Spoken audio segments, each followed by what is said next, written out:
आज पुनः मैं स्वागत करता हूं डॉक्टर श्याम सुंदर शर्मा आप सभी का चिरयोगिता यूट्यूब चैनल पर। मनुष्य का स्वभाव है, वो ऐसा प्राणी है कि कभी कभी ईश्वर के प्रति भी उसके मन में विचार आते रहते हैं। विचार आना गलत नहीं है, लेकिन कभी कभी इस प्रकार से अलग तरीके से विचार आते हैं, उसके मन में प्रश्न उठता है कि ईश्वर है क्या। मन है, मन में प्रश्न का उठना स्वाभाविक है, जिज्ञासा का होना भी स्वाभाविक है, अनुचित नहीं है। किंतु अगर इसी प्रकार के प्रश्न, इसी प्रकार की जिज्ञासा अहंकार या ईश्वर की सत्ता को नहीं मानकर उत्पन्न होते हों या किए जाएं तो वे अनुचित होंगे, क्योंकि ईश्वर तो, भगवान तो शाश्वत हैं और इसलिए ईश्वर के होने में किसी भी प्रकार की दोष दृष्टि या ऐसा विचार नहीं करना चाहिए, क्योंकि इसकी आवश्यकता ही नहीं रह जाती है। उनके आदेश का, यानी ईश्वर के आदेश का, उनके अस्तित्व को बिना किंतु परंतु के अंतर मन से खुशी के साथ में, आत्मीयता के साथ में, श्रद्धा के साथ में स्वीकार करना चाहिए, क्योंकि वो ही कल्याण का मार्ग है। भगवान ने स्वयं श्रीमद् भगवद गीता में कहा है, ये मे मतमिदं नित्यमनुतिष्ठन्ति मानवः श्रद्धावन्तो अनुसूयन्तो मुच्यन्ते के अपि कर्मभिः। उन्होंने क्या कहा कि जो पुरुष दोष दृष्टि से रहित होकर, यानी मेरी सत्ता को स्वीकार करते हुए मुझ में पूर्ण श्रद्धा युक्त होकर मेरे द्वारा बताए हुए मार्ग का अनुसरण करते हैं, वे सभी कर्मों से मुक्ति पा लेते हैं।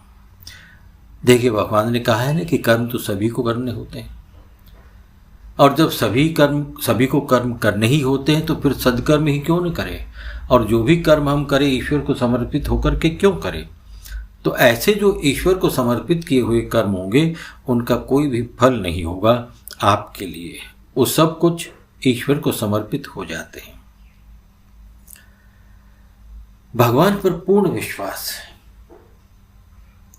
और श्रद्धा वाले मनुष्य भी कभी कभी विचार करने लगते हैं। एक समय की बात है, एक राजा अपने सबसे विद्वान मंत्री से पूछने लगे कि मैं जानना चाहता हूं कि ईश्वर कहाँ रहता है, ईश्वर की दृष्टि किस ओर है और ईश्वर क्या कर सकते हैं। अब मंत्री ये प्रश्न सुनकर के बड़ा घबरा गया। इन प्रश्नों के उत्तर नहीं जानते थे मंत्री, इसलिए उन्होंने कहा कि महाराज मुझे कुछ दिनों का समय दीजिए, फिर मैं आपके सवालों का जवाब लेकर आपके साथ आऊँगा, आपके सामने प्रस्तुत हो जाऊँगा। तो राजा ने उस मंत्री को कुछ समय के लिए अवकाश दे दी। अब मंत्री ने राजा से कुछ दिनों का समय तो मांग लिया, लेकिन इन प्रश्नों का उत्तर उनके पास में था नहीं, वे जानते ही नहीं थे।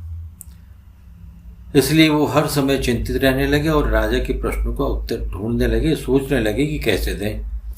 अब मंत्री को परेशान देखकर एक दिन उसके पुत्र ने इसका कारण पूछा।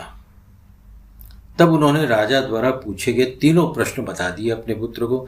मंत्री का पुत्र कहने लगा, मैं इन सभी सवालों के जवाब जानता हूँ, मुझे इन सब प्रश्नों के उत्तर मालूम है, आप मुझे अपने साथ राजमहल ले चलना। अब जो अवकाश मिला था, जो समय मिला था, वो पूरा होने लग गया। राजा ने लड़के से पहला प्रश्न किया। जब वो महल पहुंचे तो राजा ने मंत्री के पुत्र से पहला प्रश्न किया, बताओ ईश्वर कहाँ रहता है। लड़का कहने लगा कि महाराज पहले आप मुझे 1 गिलास दूध मंगवा के दो। लड़के के लिए दूध मंगवाया गया।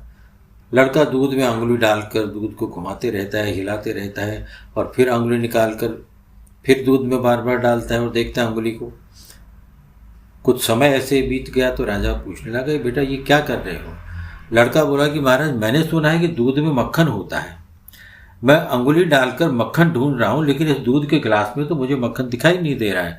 लगता है आपके द्वारा मंगवाए गए दूध में से मक्खन निकाल लिया गया है, मक्खन इसमें है ही नहीं। राजा ने मुस्कुराते हुए कहा, बेटे दूध में से मक्खन निकालने के लिए पहले उसका दही जमाना पड़ता है, उसके बाद में दही को मथना पड़ता है, तब जाकर के उसमें से मक्खन निकलता है। लड़का झट से बोला, महाराज यही आपके पहले प्रश्न का उत्तर है। जैसे मक्खन दूध के अंदर ही विद्यमान होता है लेकिन उसे दही जमाकर मथ कर निकालना होता है, वैसे ही ईश्वर सर्वत्र विराजमान है। जैसे मक्खन दूध के अंदर ही होता है वैसे ही ईश्वर भी प्रत्येक जीव के अंदर कण कण में विद्यमान है। ईश्वर को सच्ची भक्ति से प्राप्त किया जा सकता है। भक्ति से हमें ईश्वर की सत्ता का आभास होता है। राजा मंत्री के पुत्र के जवाब से संतुष्ट हो गया। अगला प्रश्न पूछा कि ईश्वर की दृष्टि किस ओर है। लड़के ने कहा कि मुझे एक दीपक मंगवा दीजिए महाराज। लड़के के लिए दीपक मंगवाया गया। लड़के ने दीपक जलाकर पूछा कि महाराज बताइए इस दीपक की रोशनी किस दिशा में है। राजा कहने लगे कि इस दीपक की रोशनी तो सब दिशाओं में एक समान जा रही है। लड़का कहने लगा कि महाराज ये है आपके दूसरे प्रश्न का जवाब। ईश्वर की दृष्टि सब और एक समान होती है। ईश्वर की दृष्टि सबके कर्मों की ओर एक समान होती है। ईश्वर सब देख रहा है। राजा लड़के का जवाब सुनकर प्रसन्न हो गए और सोचने लगे कि इतनी कम उम्र में भी इतना बड़ा ज्ञान है। तो राजा अब अपने तीसरे प्रश्न और अंतिम प्रश्न की तरफ आगे बढ़े और उन्होंने उत्सुकता से प्रश्न किया, ईश्वर क्या कर सकते हैं।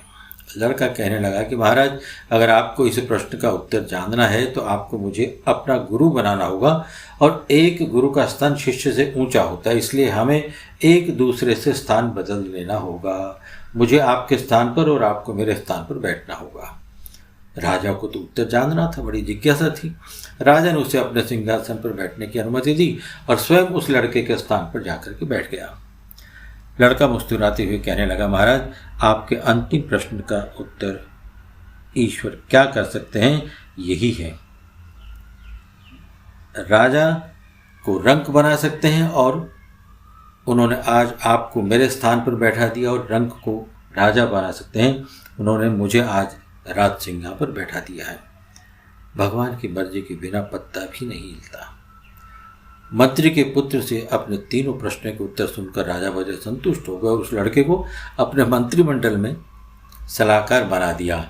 हम सभी मनुष्यों को भी ईश्वर पर बिना कोई शंका के, बिना किसी स्वार्थ के और बिना किसी शर्त के पूर्ण विश्वास रखना चाहिए, तो हमारे भी सारे कर्म ईश्वर को समर्पित हो जाते हैं और कर्मों का फल हमें प्राप्त नहीं होता, केवल ईश्वर का सानिध्य ही रहता है।